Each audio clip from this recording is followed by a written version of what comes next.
All of the resources you heard about today continue to be expanded. But I want to ask Admiral Giroir, who is literally working day in and day out with the governors, to describe some of the numbers for exactly where we will be. We're north of 5 million tests done now. It is remarkable to think of the pace of acceleration. But Admiral, maybe you could speak about exactly when we will reach the point that some of the experts say that they think we need to be at, whether that be 300,000 tests a day or 500,000 tests a day. But what's remarkable to me as a layperson, Mr. President, is because of this partnership you've forged, we're almost there, and we'll be there very, very soon for the American people. But everyone who is as anxious to see America reopen as this president and our entire administration are should know that the three-phased approach that the president outlined 10 days ago, we believe, and I believe increasingly governors understand around America, that we have a sufficient amount of testing today for every state that qualifies to enter phase one to begin to reopen their economies. But, Mr. President, with your permission, I'll just ask Admiral Giroir to give some specific numbers about how quick, for all that we've done, how much more quickly you'll see an expansion of testing because of the partnership that you witnessed again here today. Thank you, Mr. President, Mr. Vice President. The number of tests that need to be done depends on the state level. You understand that places where there's high virus circulating will need many, many more tests. Places that do not have high virus circulating may need less tests. But let's just assume Dr. Fauci was talking about a 4 million per month number, which was sort of a week ago where we are. So we will, according to the governor's plans for next month, we will easily double that 4 million number. We will have over 20 million swabs that we're going to send out.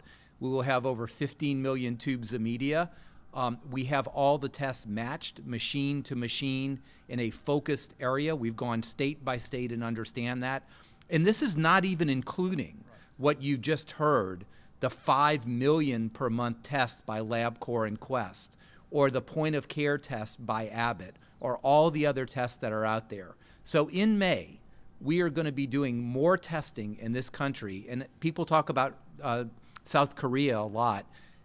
The states with the least amount of testing will double the overall cumulative number per capita that South Korea has done in 4 months, to give you that understanding. Go ahead, John.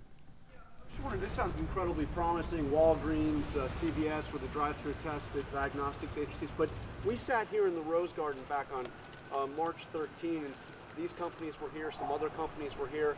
By my count, only 69 drive-through test sites have been set up by the companies that were here.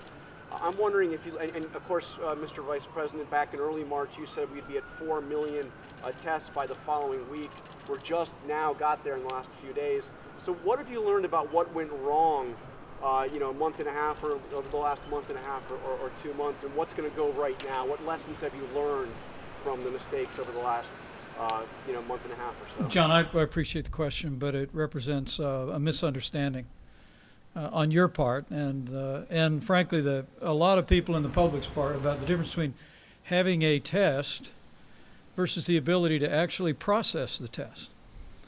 I mean, the truth was, when the president tapped me to lead the White House Coronavirus Task Force 2 months ago, we saw the production of lots of test kits going into the marketplace.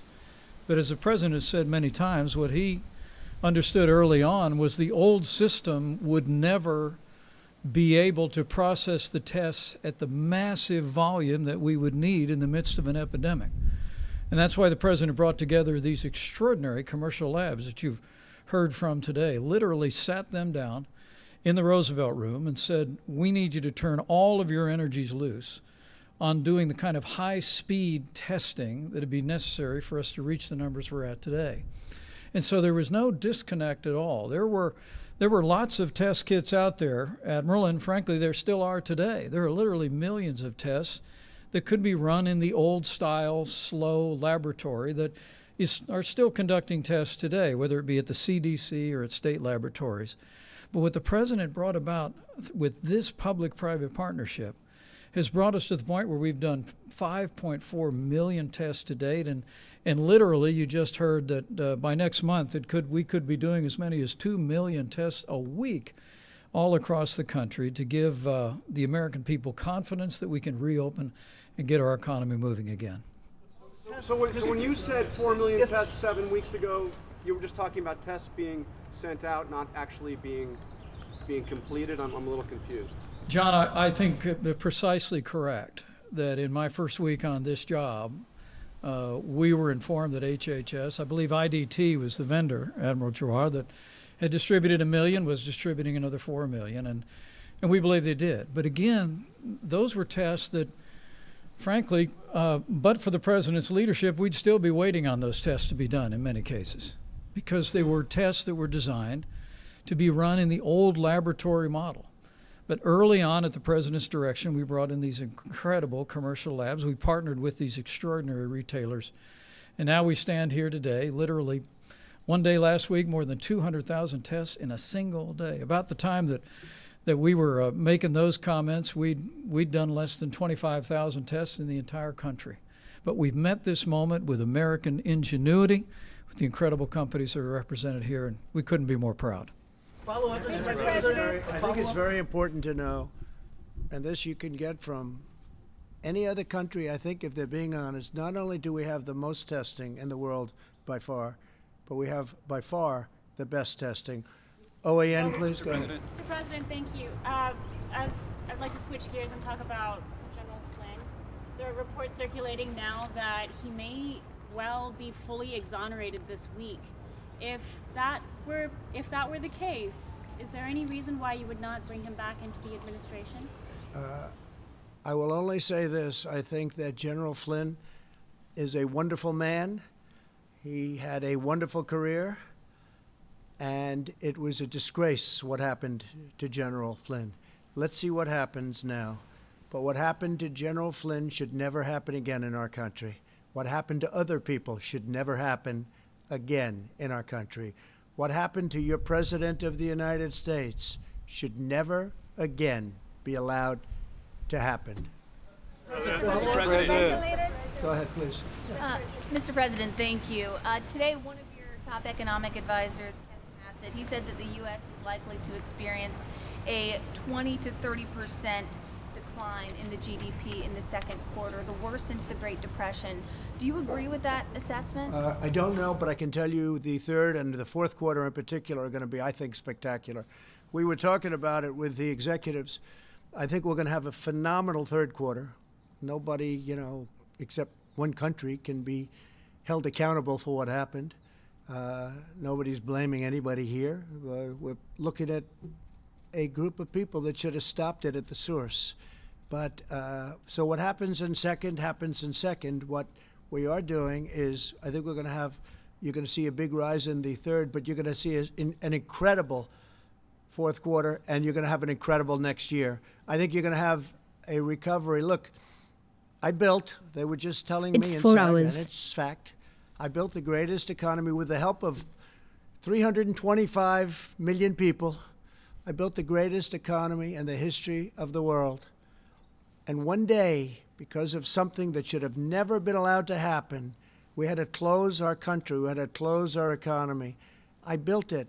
We had the best employment numbers and the best unemployment numbers for Hispanic American, for African American, for Asian American, for everybody. Best stock market numbers. And by the way, the stock market was up very substantially today.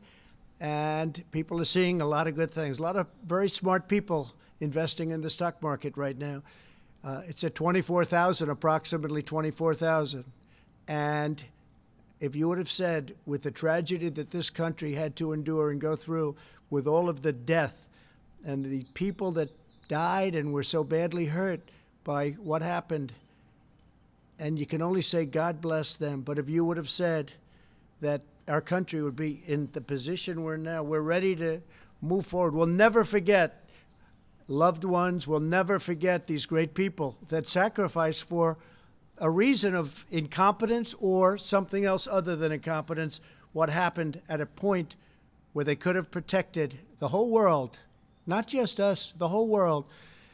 But we had the greatest economy ever in the history of our world, and I had to turn it off in order to get to a point where we are today. And now we're making a comeback, and I think we're going to have economically, from an economic standpoint, next year an unbelievable year. And I think that you're going to see a fantastic fourth quarter, and the third quarter will start to build.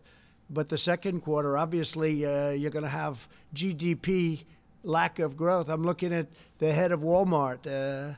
What a job Walmart's done in going through something. I mean, they were doing yeoman's work, including getting us millions of really very, very protective outfits. And I mean, the job that Doug and Walmart did was incredible. Millions of outfits, and those are high quality. I've seen them. Those are high quality. That's what we need. So people have stepped up to the plate. I think we're going to have a really good, I think it's going to start building. I think it's going to build fast. I think it'll be a tremendous, tremendous comeback. And, you know, so I say, I built the greatest economy with all of the people that helped me and all of the people in this country. We built the greatest economy the world has ever seen, and we're going to do it again. And it's not going to be that long. Okay. Yes, please, go ahead. Mr. President, opening up the country, how long will you keep up the travel restrictions for Europe? Well, we're looking at that, and it depends on how long it's taking Europe to heal. Italy is starting to make a comeback. I'm very happy to see that with my friend, the Prime Minister. It's tragic what went on in Italy and Spain and France and Germany, frankly, and every country over there. It's tragic. But we'll be looking at what's happening in Europe, and certainly we want to do that, and they want to do it too. They want to do it very badly. Yeah? Do you have any update on Kim Jong-un's health? Have you gotten any update on Kim Jong-un's health? Has he responded to your letter from March? On Kim Jong-un? I can't tell you exactly. Yes, I do have a very good idea, but I can't talk about it now. I just wish him well. I've had a very good relationship with Kim Jong-un. If I weren't president, you'd be in war. You would have been in war with Korea. You would have been in war with North Korea if I wasn't president. That I can tell you. He expected that. That I can tell you.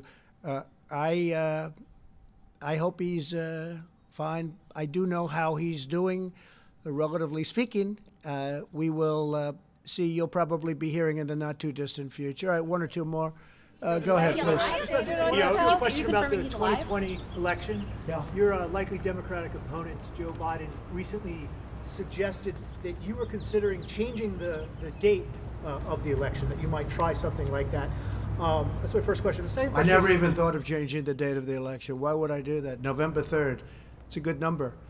No, I look forward to that election, and that was just made-up propaganda, not by him, but by some of the many people that are working, writing little statements. I see all the time, statement made, you say so, statement made per Joe Biden, Sleepy Joe.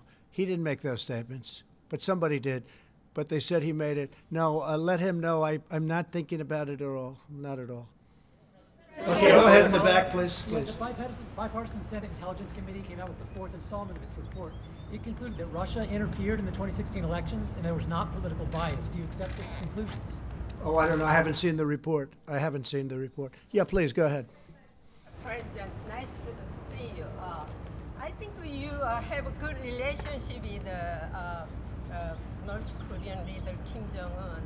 But last Saturday, Senator Graham, he mentioned in the Fox News, he interviewed, he said he didn't say anything last Saturday. Kim Jong-un Nobody knows where he is, so he obviously couldn't have said it. If you have this is breaking news. Yes. That Kim Jong-un made a statement on Saturday? I don't think so. Okay, go ahead. Let's do one more, please, in the back.